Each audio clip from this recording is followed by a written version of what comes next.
Hello बच्चों, let's read this question. The question says, in Young's double slit experiment, match the following two columns. Column first, A, when width of one slit is slightly increased.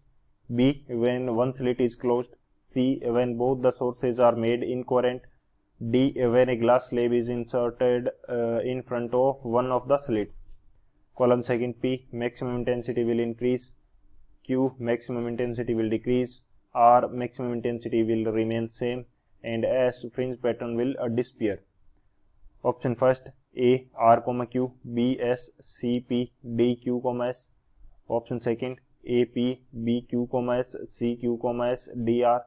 Option third, A, P, Q, B, R, C, P, D, S, R. Option fourth, A, S, P, B, R, Q, C, Q, D, P. तो इस question के अंदर हमें दो column दिए गए हैं, उसके अकॉर्डिंग हमें करेक्ट ऑप्शन चूज करना है। तो बात करते हैं हम लोग की कंसेप्ट की यदि बात की जाए इस क्वेश्चन के लिए की कंसेप्ट, तो की कंसेप्ट हमारे पास क्या होगा। Basically Young's double slit experiment जो होता है उसके अंदर टू स्लिट्स होती हैं। यदि मैं इसको इस तरह से समझना चाहूँ तो आगे स्क्रीन के ऊपर क्या होता है कि इन स्लिट्स की हेल्प से हम फ्रिंज पैटर्न देखते हैं। तो बेसिकली यदि देखा जाए तो कुछ इस तरह से हमें यहाँ पे फ्रिंज पैटर्न हमें slit S1 and slit S2 की हेल्प से देखने को मिलता है। सो ये मैक्सिमम इंटेंसिटी की यदि हम यहाँ पे बात करें फर्स्ट की कंसेप्ट के अंदर, तो मैक्सिमम इंटेंसिटी क्या होगी वो देखते हैं। मैक्सिमम इंटेंसिटी तो मैक्सिमम इंटेंसिटी इसके लिए हमारे पास एक फॉर्मूला होता है I max which is equal to root I1 plus root I2 and इसका क्या हो जाएगा, होल स्क्वायर हो जाएगा। ये हमारे पास फॉर्मूला रहता है मैक्सिमम इंटेंसिटी के लिए।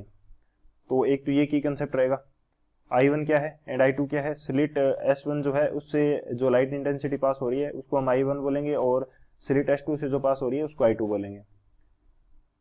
सेकेंड की कंसेप्ट हम बात करते हैं कि यदि नॉन कोहेरेंट सोर्स है या इनकोहेरेंट हमारे पास क्या है सोर्स है, तो उससे हमारे पास इंटेंसिटी किस प्रकार से मिलती है वो देखते हैं। फॉर इनकोहेरेंट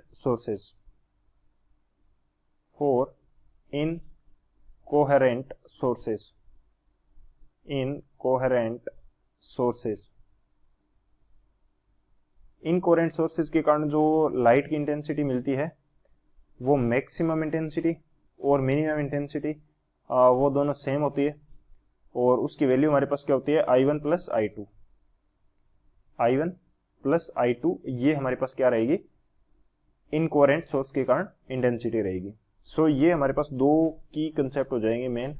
इन की कंसेप्ट की हेल्प से इस क्वेश्चन को सोल्व करते हैं। सॉल्यूशन की यदि बात की जाए तो हमें कॉलम फर्स्ट के अंदर ए दिया गया है कि यदि हम एक स्लिट जो है उसकी विड्थ बढ़ा देते हैं। हमारे पास दो स्लिट्स होती हैं इसके अंदर डबल स्लिट एक्सपेरिमेंट के अंदर, और उसके थ्रू हमें क्या मिलता है, फ्रिंज पैटर्न जो है वो हमें मिलते हैं। सो यदि एक स्लिट की मैंने क्या बढ़ा दी, विड्थ बढ़ा दी, तो उससे लाइट जो है वो ज्यादा पास आउट करेगी या उसकी इंटेंसिटी क्या हो जाएगी, इंक्रीज हो जाएगी। सो फर्स्ट इनिशियल कंडीशन की यदि बात करें, इनिशियल आई मैक्स हमारे पास क्या होता है, इनिशियल कंडीशन के अंदर आई मैक्स हमारे पास होगा root I1 plus root I2, और इसका क्या हो जाएगा, स्क्वायर हो जाएगा। और यदि हमारे पास दोनों स्लिट्स की विड्थ इक्वल है तो I1 और I2 क्या होंगी, इक्वल होंगी, और इसकी वैल्यू क्या मान लेता हूं मैं, I0 मान लेता हूं। तो हमारे पास I मैक्सिमम कितनी आएगी, 4I0 आएगी। अब यदि मैंने एक जो स्लिट है उसकी विड्थ मैंने इंक्रीज कर दी, तो हमारे पास लाइट इंटेंसिटी के ऊपर क्या इफेक्ट होने वाला है, विड्थ इंक्रीज कर दी तो मैं मान लेता हूं कि हमारे पास I1 एंड I2 क्या हो जाती है, जब मैंने विड्थ इंक्रीज कर दी तो I1 की वैल्यू तो I हो जाती है, और I2 की वैल्यू क्या रहती है, वो I0 रहती है। अब यहाँ पे देखा जाए तो I की वैल्यू क्या होगी, ज्यादा होगी I0 से, क्योंकि उसकी विड्थ ज्यादा है, तो ज्यादा लाइट पास करिए इंटेंसिटी ज्यादा हो जाएगी। सो सेकेंडली यदि बोला जाए तो यहाँ पे हमारे पास आ जाएगा रूट I1 यानी कि root I plus root I2 यानी कि I0। इन दोनों का स्क्वायर करेंगे तो हमारे पास जो इंटेंसिटी आएगी I मैक्सिमम, सेकेंड कंडीशन की I मैक्सिमम डैश बोल देता हूँ इसको मैं, तो आई मैक्सिमम डैश जो है वो क्या हो जाएगी, ज्यादा हो जाएगी किससे, आई मैक्सिमम से, क्योंकि हमारे पास क्या हो रही है, वेट हमने बढ़ा दी, इंटेंसिटी हमारे पास ज्यादा आने वाली है। सो ए के लिए यदि देखा जाए तो कौन सा होगा, मैक्सिमम इंटेंसिटी विल इंक्रीज, यानी कि ए के अंदर हमारे पास कौन सा आ जाएगा, पी आ जाएगा, ए के अंदर हमारे पास पी आ जाएगा। सेकेंडली बात करते हैं वन स्लिट इज क्लोज्ड, जब हमने एक स्लिट को क्या कर दिया, बंद कर दिया। बी की यदि बात की जाए तो एक स्लिट को बंद कर दिया, यानी कि I1 को तो मैंने 0 कर दिया, अब बचा मेरे पास I2 जो कि I0 के इक्वल है। तो I मैक्सिमम के ऊपर क्या इफेक्ट होने वाला है, I मैक्सिमम के ऊपर इफेक्ट होगा हमारे पास क्या, कि I1 की वैल्यू 0 है और I2 की वैल्यू क्या है, रूट I0। तो इसका स्क्वायर यदि मैं करूंगा तो मैक्सिमम इंटेंसिटी मेरे पास कितनी आएगी, मैक्सिमम इंटेंसिटी ये मेरे पास आने वाली है I0, मैक्सिमम इंटेंसिटी I0 आएगी। अब एक कंडीशन तो ये होगी कि मैक्सिमम इंटेंसिटी डिक्रीज होगी, सेकंड क्या होगा, हमारे पास जो फ्रिंज पैटर्न है वो भी क्या हो जाएगा, डिसअपीयर हो जाएगा। फ्रिंज पैटर्न हमारे पास क्या हो जाएगा, disappear, fringe pattern will disappear, will disappear. Disappear क्यों हो जाएगा, डिसअपीयर इसलिए हो जाएगा कि हमारे पास दो स्लिट्स थी S1 एंड S2 और इन दोनों से जो लाइट इंटेंसिटी जा रही थी उन दोनों की वजह से हमें फ्रिंज पैटर्न मिल रहा था, लेकिन यदि एक लाइट या एक लाइट इंटेंसिटी पास आउट करेंगे तो हमें फ्रिंज पैटर्न नहीं मिलेगा। तो ये कंसेप्ट रहता है बेसिकली, दो जो लाइट जाती हैं उनके इंटेंसिटी के सुपर इम्पोजिशन और अदर थिंग्स के कारण हमारे पास क्या होता है कि फ्रिंजेस दिखाई देती हैं। यदि एक ही लाइट जाएगी तो फ्रिंज पैटर्न क्या हो जाएगा, डिसअपीयर हो जाएगा। सो एक तो हमारे पास लाइट की इंटेंसिटी डिक्रीज होगी, बी के अंदर देखा जाए तो एक तो लाइट की इंटेंसिटी डिक्रीज होगी, क्यों हो गया, और एक फ्रिंज पैटर्न डिसअपीयर हो गया, यानी कि एस भी हो जाएगा। इसी तरह से मैं बात करता हूं सी के लिए। सी में क्या when both the sources are made incoherent, दोनों सोर्सेज क्या है, इनकोहेरेंट है। तो इनकोहेरेंट सोर्स के लिए हमारे पास हमें पता है कि आई मैक्सिमम और आई मिनिमम की जो वैल्यू है वो इक्वल मिलती है, वो क्या मिलती है, I1 प्लस I2 के इक्वल। I1 क्या है, I0 और I2 भी क्या है, I0। तो आई मैक्सिमम और आई मिनिमम दोनों सेम मिलेगी, उसकी वैल्यू क्या होगी, 2I0 होगी, 2I0 होगी। तो यहां पर भी क्या होगी, मैक्सिमम इंटेंसिटी डिक्रीज होगी। एक तो मैक्सिमम इंटेंसिटी क्या हुई, आई मैक्सिमम की यदि बात करें तो ये क्या हो गई है, डिक्रीज हो गई है।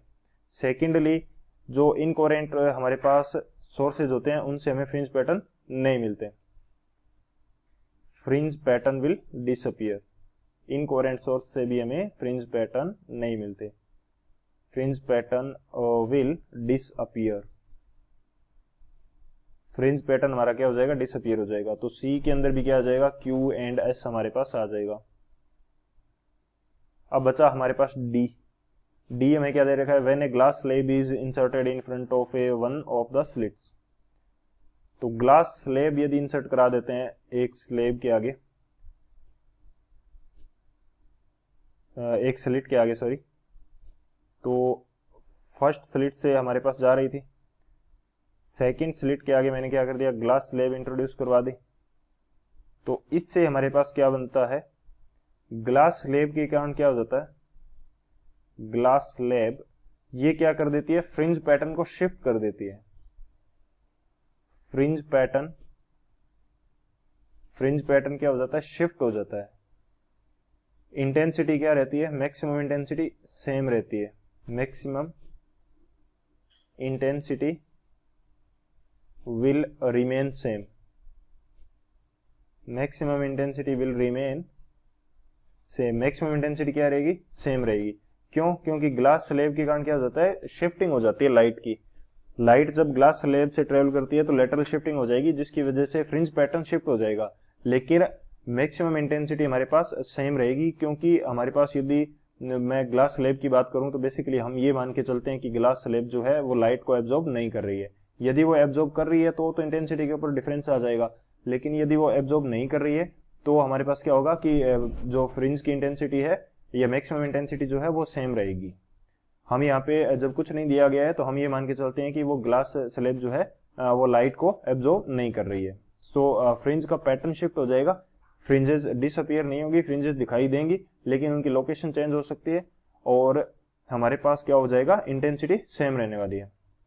तो इसके अंदर क्या हो जाएगा, आर एंड इसके अंदर ओनली क्या हो जाएगा, आर हो जाएगा।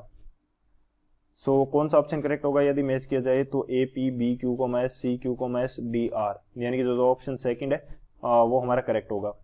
So option second is the final answer. I hope you understood it well. Best of luck. Thank you.